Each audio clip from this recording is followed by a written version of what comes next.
together. It's not like one llama fends for itself. No, They're a right. team. They're a team, and they know if they get split up, kind of like Bonnie and Clyde, other well-known outlaws, that their odds are Oh not as good no! as if they stick together. What's the matter? I don't know. I just saw a car, then I realized it was a cop, and then everything was fine. But it's Yeah. still nerve-wracking to watch this all happen. Right. They're getting cornered, and I'm just so nervous for them. Okay. They turned.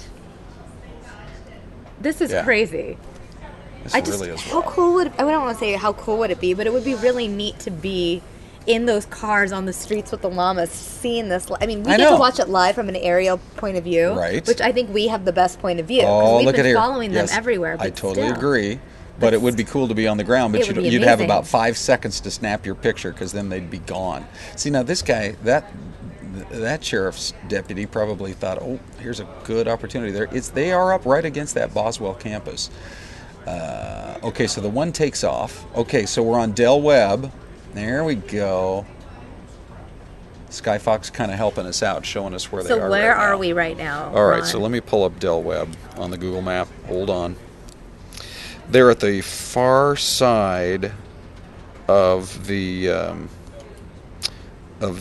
old Banner Medical Campus along Del Webb.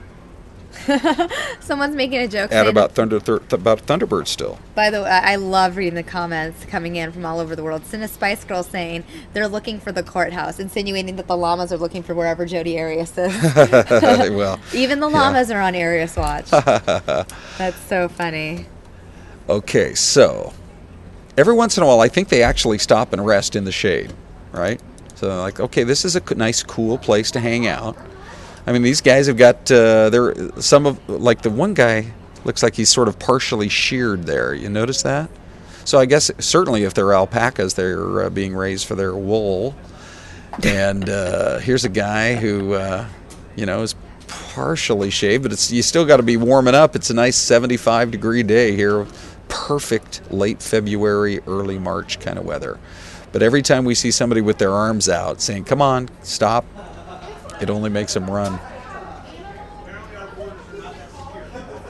This is so great. I think it was Patrick saying, if only my boss knew that I was spending my time at work watching llamas, I'd be at the unemployment office tomorrow. It's like, what are you doing? Watching the news.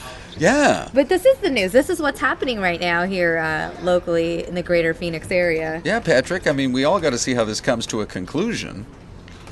You're just trying to be informed, and if you need, we can probably write a letter for your boss or something. Okay, so another parking lot. All right, now see here, there's another person, Benita, saying llamas in support of Travis Alexander and wanted to be there to support the DP verdict once it's read. Well, it has certainly attracted the attention of a lot of law enforcement. How about that guy kind of scooting I'm through in convinced traffic? the white one is the leader now. Now watching it, the black one has followed more than the white one, and the white one is larger. Yeah. So the white one is larger and is taking charge, is the leader. A little older, a little wiser, you think? And then the little one is tagging along. Uh-huh. It's like a lackey, the little sidekick in high school. The white llama is like the cool jock, and then the black llama is the one that's his friend and sidekick that does all the stuff he doesn't want him to do, Yeah. What do you... Okay. Yeah, now they're up against, looks like a ball field. I'm just fascinated. Who are these people on the ground? Are they just random passerbys? Or are they actually, like, officials that, oh my God, these llamas or alpaca, whatever they are, they're fast. Yeah, they are fast. I mean, so far we haven't seen anybody that could even potentially keep up with them. But, I don't know, I've seen that guy in the vest 2 or 3 times, and there's that, is that same white work truck that we've seen before?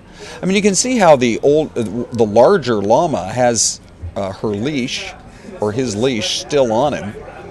And this is hilarious. Watch this, these people think they can And it's funny reading the comments and seeing how people are speaking on behalf of the llamas. For example, Rachel's saying that one is saying, "Llama bro, didn't we just come this way?" And he's like, "Yeah, dude, but we didn't go the wrong way this way." And it's just like these hypothetical scenarios. Like, what did one llama say to another? That's like the premise for a joke. That's Yeah, exactly. Right.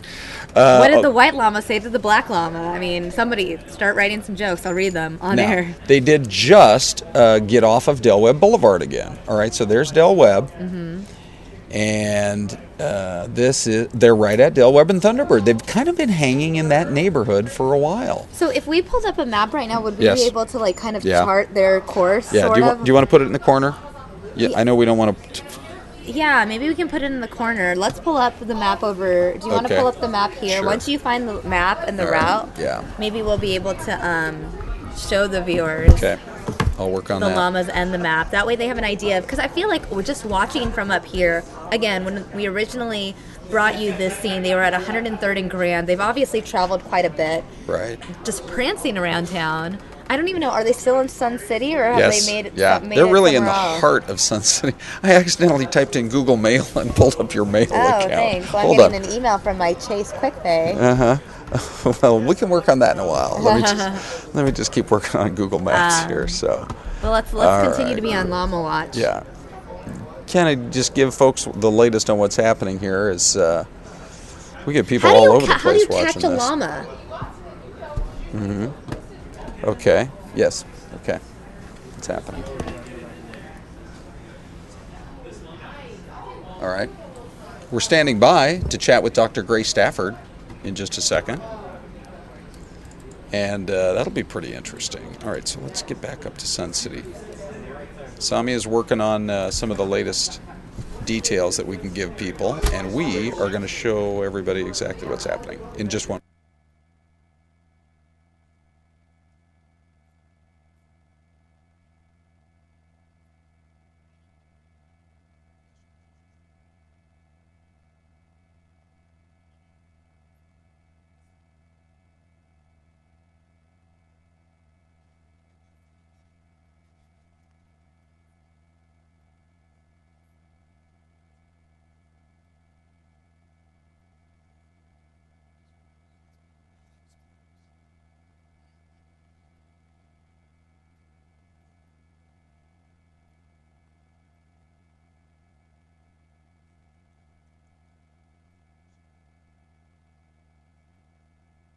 Yeah. Boy, that was really close for a second there. I mean, because you had that electrical box and the wall, I mean, it really looked for a second like they were going to get cornered. But every time it looks like they're going to get cornered, people on the ground don't have the perspective that we do watching from our helicopter. They don't realize how fast these things really are. I mean, they're really hopping along. We're in the process right now of just getting a hold of Dr. Grey Stafford. Actually, we just got a hold of Dr. Grey Stafford with the Wildlife World Zoo, who's watching this live stream live with us right now. Dr. Stafford, you're on speaker now. Can you talk a little bit about everything going on? Yeah, it's been rather fascinating to watch. Originally when the animals were both together, I think that was an opportunity for us to try to, set the perimeter and then perhaps slowly close the perimeter down and get a hold of them, because they seem to be pretty well bonded with each other.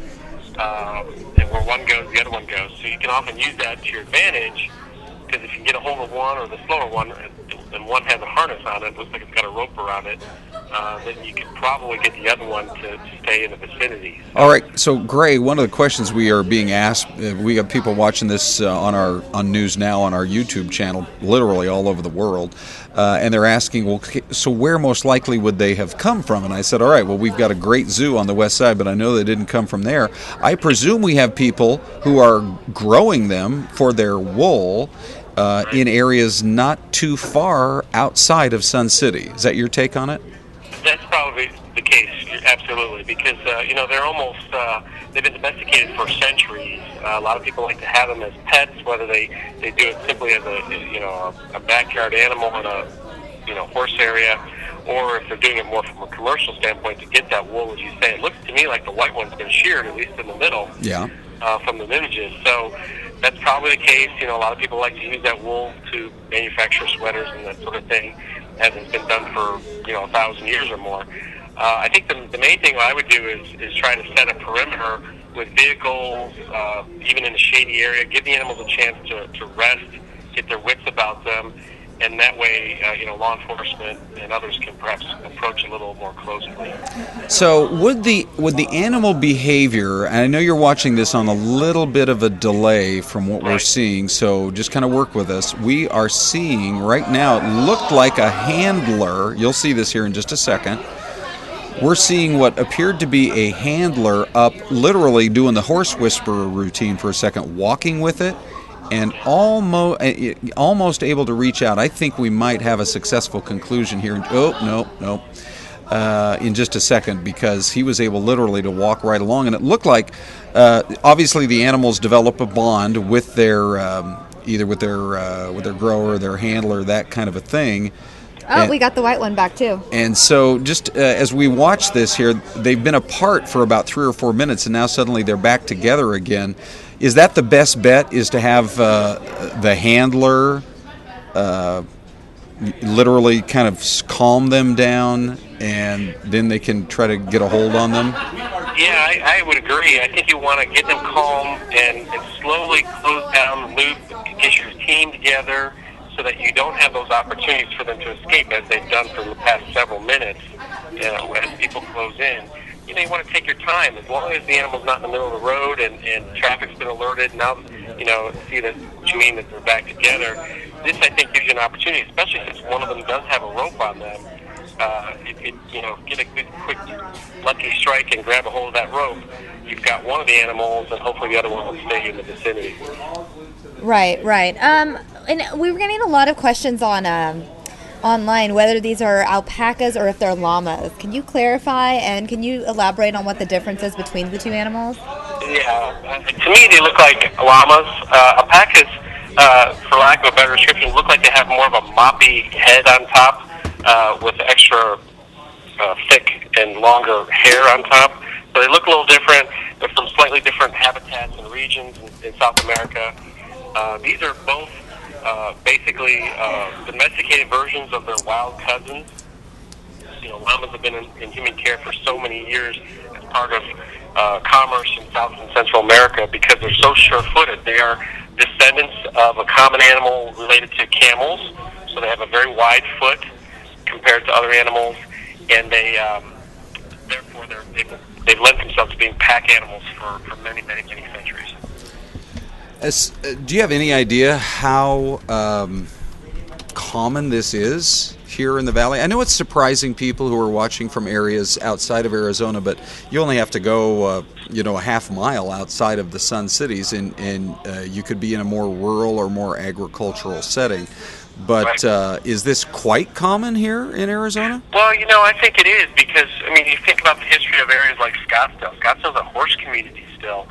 Maybe not so much these days, but there are entire neighborhoods in what would otherwise look like a residential area that have horses and other livestock, maybe pygmy goats, and certainly in some cases llamas. So not uncommon at all, and particularly, as you say, out in the Northwest Valley, there's a lot more agricultural land out there. Hang on one quick second, Gray. It looks like we've got one of them that was just successfully lassoed. Yeah, and it looks like just a moment ago. Shopping center, or no, it looks like the parking area of an apartment complex. Yeah. Now the other one is still running free, and actually is quite a ways away. The black one has been lassoed, and again, the white one's still on the loose. For folks who are watching us, we're Dr. Grey Stafford from the Wildlife World Zoo is watching this on just a little bit of a delay, and we're trying to kind of get you the same information at the same time. So it looks like they did manage to get the black one lassoed. Mm-hmm. But anyway, go ahead with what you were telling us a little bit about just what we should understand about them. Well, if they're raised by people and they're put in a similar situation as you might have horses and goats and that sort of thing, they can be quite affectionate animals. You always hear about them spitting and that sort of thing. That's typically if they're feeling territorial during breeding season and so forth. But I know that a lot of people are llama and alpaca enthusiasts, not just for the wool, but for the companionship aspect of these animals. We've had many on your Fox 10 set over the years as youngsters. Obviously, if they get to be 5 and 6 feet tall at the head, they don't travel in zoo vans as well. But this is not as big an animal as a horse. Doesn't mean you can't be kicked by one or head-butted by one. I think the main thing here is to take your time, maybe show that the other one is under control, but being treated well and calmly, and keep voices down. And again, it's just establishing that safety perimeter that you can then close that down until the animal decides to give up and is restrained. One of the viewers actually asked, how common is this scene right here, llamas on the loose? Is this a common occurrence? Llamas on the loose? This is the first time I've seen it in 15 years living in the valley. But of course, we saw a few months ago that bear that came in from the East Mountains towards Globe and so forth. Right. And it took a long time for law enforcement and wildlife officials to get their team together. And you want to kind of steer the animal away from populated areas, away from traffic areas, because of course it's not just a llama that's at risk here. It's any vehicle that might strike this animal. This is a very large animal, and it can cause serious damage to a vehicle. So, you want to really take your time and make sure that you don't keep rushing things when you're not prepared to close that loop and prevent the escape. One of the questions we had early on was if they might have escaped from a zoo, and we know that that's just not going to happen here. They've obviously escaped from an individual handler, but are you aware, are there any requirements in terms of fencing, etc., when someone gets into the business of raising animals like this? I mean, I could see where obviously they were being led somewhere because he's got his leash on him, and so something spooked him. They could have been in the process of transporting him or moving him around. But are you aware of what requirements exist for people who have alpacas or llamas as a business? Other than any local ordinances that might exist at the city level, I'm not aware of any. Obviously, your property has to be zoned for having animals like that, either as a pet or if it's more of a commercial enterprise, then you've got to be zoned properly for that. But you bring up a good point about a zoo situation. Well, we are required by law, federal and state law, to have double barriers. So not only are the animals enclosed in a corral, for example, but then the entire zoo property is enclosed by a certain height fence. So that if a gate was left open, if an animal slipped by a handler, if a child left the petting zoo gate open, that animal's not going anywhere. They're still going to be contained to the zoo grounds in our case. Obviously, that doesn't exist necessarily on a farm or in someone's horse corral. Have you ever noticed a situation, Gray, when you are in the process of getting ready to transport? As you say, we've had these animals right here in our studio, and they seem so, I don't know, they seem so calm, etc. But have you ever noticed a kind of a skittish nature to these particular breeds? Oh, sure. I mean, these are herding animals. They are hoofed animals.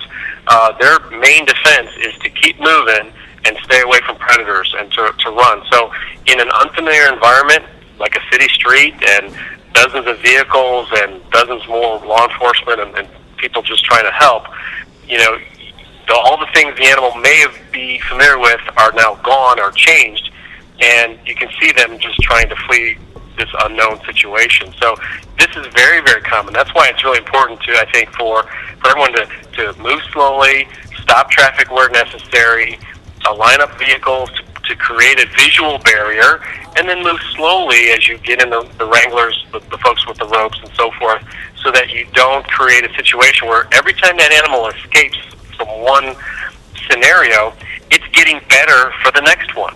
And so you really want to go slowly. For example, if you take your pet to the veterinarian to have some vaccinations done, it's really important that you use enough passive restraint on that animal so they don't flee when it's time to get that injection. If they wiggle out of it, they're only learning that next time they just wiggle a little harder and they can escape this unpleasant thing called an injection. It's the same learning process going on right here with this llama and with any animal that's on the loose. Here comes a lasso attempt. Hold on just one second. Boy, if that guy can get his lasso working right here. Oh, he got him. He got it. He got him. He got it. Good. Wow. Okay. So we had actually we got 3 guys here. Wow. In this work truck, and one of them had the lasso. They're giving each other high fives. But, the thing that was concerning me is that it was right on the verge. Thank goodness they've got that decorative wall between the side street and Grand Avenue, because you got 6-7 lanes of traffic out there on Grand, but it looked like it was heading right for the parking lot to the medical complex, that huge medical facility that's out there. And, then if you get it onto the campus of a medical center, who knows? By the way, would Llama Watch is trending on Twitter. Can I just add that in? Is that right? Yeah. And how appropriate that the guys drove up in a Dodge pickup truck. I mean, that's like a modern Western right there. That's exactly right. I know. Someone needs to take a photo of the scene, the screenshot of Llama Watch. You got to believe the executives from Dodge are going to be getting a hold of those guys and put them in their next Super Bowl commercial or something. It is so interesting, though, Gray, because we've seen so many situations here in Arizona of a major metropolitan area of 4 million people when we have these animal interactions. I think it's surprising to people how often it does happen. As you said, it was not that long ago. We had a bear on the loose coming in from up out of the Superstition Mountains. I just want to say llamas is the second most trending thing in the United States right now. Are you kidding me? These llamas, I'm pretty sure no one else is talking about any other llamas. These are the most famous llamas in the country right now. Wow. Well, Ron, you raised an interesting point, and I think there are probably two basic reasons for that. One, the valley is growing. We are extending our borders well into the desert, wild and pristine areas, so we're going to see these encounters. We've had, weather changes and drought conditions, so animals are looking for moisture, they're looking for food, and we're creating these lush habitats here in urban areas.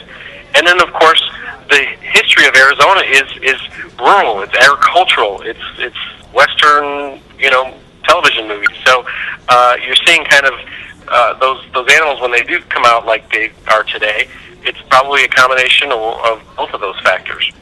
Yeah, well, absolutely. So, no doubt, one of the questions we were asking a minute ago is they've got to be awfully scared in a situation like that. They have no idea where they are.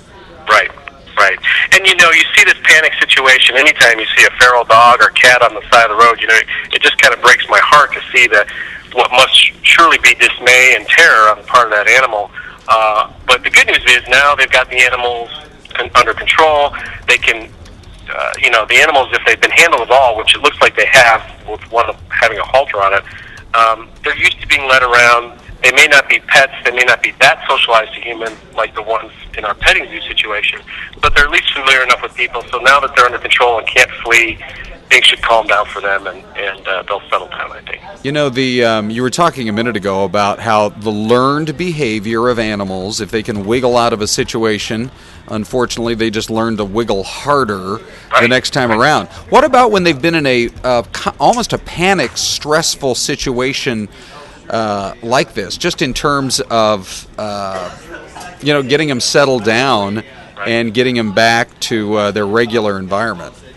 I think that you raised an excellent point. And, initially, escaping and being someplace new can be fun and interesting because it's different. Once you start throwing in vehicles and airplanes overhead and helicopters and lots of strange people and noises, then you're right, an animal can go into a panic situation. And that's what you really want to avoid if you can, by creating that perimeter, whether you're using fences or vehicles or so forth, to prevent animals running into traffic, but also to prevent them from rehearsing this fleeing behavior, this panic, as you will, that only can spiral even higher. You get into that fight or flight syndrome, in this case a flight syndrome, and it does arouse the animals and does lessen their ability to think clearly, I guess. Well, we sure had a lot of people with a lot of interesting questions. That one of the things about this news now that we've got our new YouTube channel is that literally people are watching from all over the world. Can you recall, I'm trying to remember now, we had this llama today, and it looks like they've calmed him down at least a little bit here, that they may have a transport vehicle nearby. I'm glad to see them doing that. They just stopped and it looked like maybe 2 or 3 minutes just tried to kind of calm him down. Right. And then we had the situation was that a black bear? Or a brown bear? It was a black bear. It was a black bear, yes. And that was out in the complete opposite end. That's probably 50 miles the other side of the metro area, all the way out in Queen Creek. But we've had other situations, for example, where we've seen horses. Right. where we've seen, and it might surprise people to know that we've got wild horses, etc. But it's really been fascinating, Gray, just to get a little bit of perspective from you today. And so as we watch, and people around the world watch it, we can understand a little bit more about really seeing this sort of through the perspective of the two animals who created quite a stir. There are going to be a lot of people in Sun City who've got a lot of stories to share, because they were running through a lot of backyards. Sure. Okay, great. Thanks for your time. Hey, great to be with you. Okay, appreciate it. Thank you. All right, I'm going to go ahead and make another phone call. I know Fox 10's Mia Garcia was speaking with Alicia Santiago from Arizona Llama Rescue, and she was saying that llamas are not supposed to be tied around the neck like that. So I want to give her a call and get her take on this llama watch that we're all watching right now, and see, because she is with Arizona Llama Rescue, so I know she'll have some insight as to the proper way, I guess you could say, to capture, apprehend, Right. safely secure a llama. So Yeah. give me just 1 second. I'm going to give her a call now. Okay, so it's 1:30. It'd be a good time for me to while Samia's hopping on the phone, to update everybody what's going on. We got a report here about an hour ago that there were 2 llamas on the loose just outside of the large retirement communities of Sun City and Sun City West in the northwest part of the Metro Phoenix area, and we saw a lot of people just literally trying to stop them. You are watching our new YouTube channel that we continue to invite folks to subscribe to this channel, because we have live news coverage of events happening here in Phoenix, including this, the latest developments from the courthouse in the Jody Arias case, and other stories that happen both locally and around the world. And we've got somebody with some interesting perspective here, Samia. Right. I have Alicia Santiago with Arizona Llama Rescue on the phone now. Alicia, you've been watching this live, I guess you could call it Llama Watch, over the last few minutes. What's your take on everything that's happened thus far? Well, it's apparent that this llama is someone's pet that got out somehow. Because when you're watching him, he's halter trained, because he's leading well, and he's been sheared. He or she has been sheared. Tell us a little bit about, maybe you can give us the perspective. Are there a lot of llamas here, either on the fringes of the metro area, or we do have little agricultural pockets here and there, of course, across the metro area? How common is this? Well, it used to be we knew all the people in Arizona that had llamas. There weren't many of us, but now they are more popular.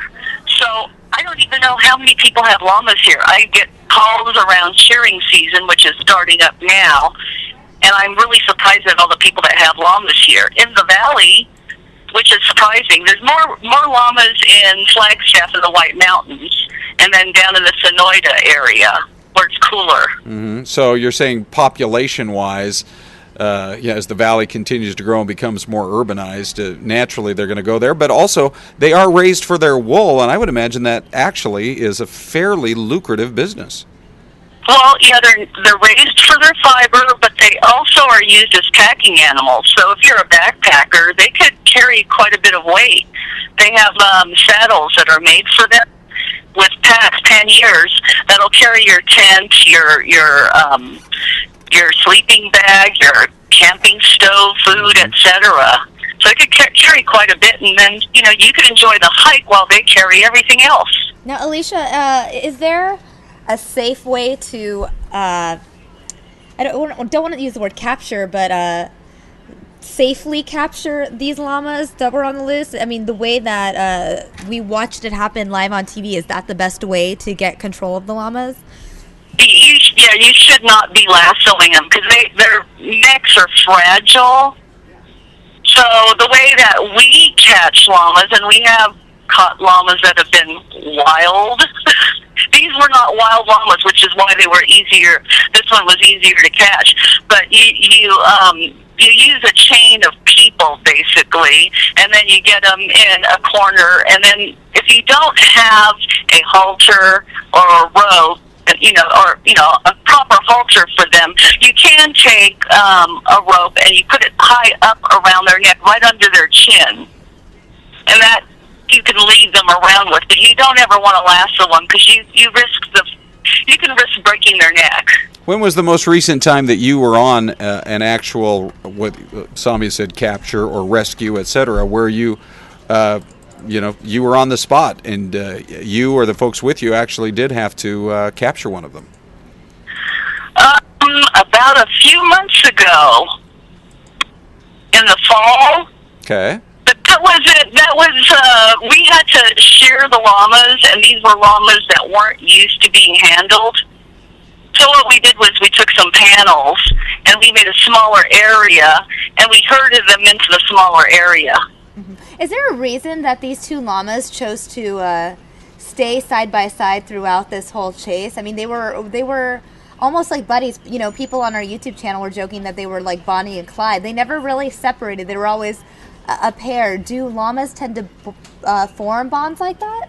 They are very herd-oriented. That's why when we adopt llamas out, we always say if you do not have a llama already, you have to adopt at least two at a time. Now, you mentioned, or our understanding is that you have formed a group called Arizona Llama Rescue. Why did you form that group? How long has it been around, and what exactly do you folks do? Well, I actually started rescuing llamas back in 99 or 2000, but we didn't become officially a 501c3 nonprofit until 2007. And what happened was people, once they passed away, there was no one to take their llamas. So we took the llamas. You know, the adult children would say, my mom passed away, she had these llamas, and we don't want to move to the country and raise the llamas. So you would come in and basically find new homes for them? Yes, we do. Are they, for the most part, do people breed them as well, and are they considered expensive animals? Well, they can be. It's just like, let's take your German Shepherd dog. You have pet quality and you have show quality. And we actually have the most expensive llama in Payson, Arizona. And it's $260,000 for that llama. It's a show quality. Wow. Okay, now, Is there a lot of raising of llamas up in the Payson area? In Payson, Strawberry, Sholo, Flagstaff, Williams. Yeah. You'll find quite a few llamas up in that area. It is interesting to me that you have certain animals that a habitat in the desert is ideal for them, and being up at 7 or 8 or even 10,000 feet would not be. And on the other hand, other animals that just would not thrive in the desert at all and really would only work in the mountains. And yet here's an animal that seems to do okay in both environments. Well, we'll have llamas down in the valley during the winter time.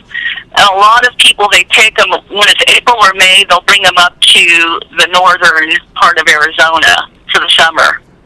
Yeah, sure. Well, I think all 4 million of us, if we could, would get out of here and go be up in the mountains in the summer. It's so beautiful up there come summertime. But anyway, all right, anything else about your organization that you want to share with us or our viewers that are watching you here on News Now on our Fox 10 YouTube channel? Oh, yes. Well, there's other llama rescue organizations throughout the U.S., by the way. There's in New Mexico and Colorado is Southwest Llama Rescue. In the southeastern states is Southeast Llama Rescue. We all pretty much do the same thing. We take in llamas that are homeless, and we try to find them homes. If they are not trained, we do halter train them.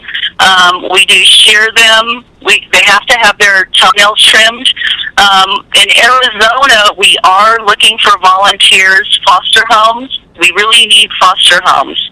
Right now, we can't take in any more. We are at our maximum. All of our volunteers are at their maximum. So we do need foster homes. Well, maybe it was fortuitous then that we were able to put you on News Now, and undoubtedly we have a lot of people watching right now as you're describing it.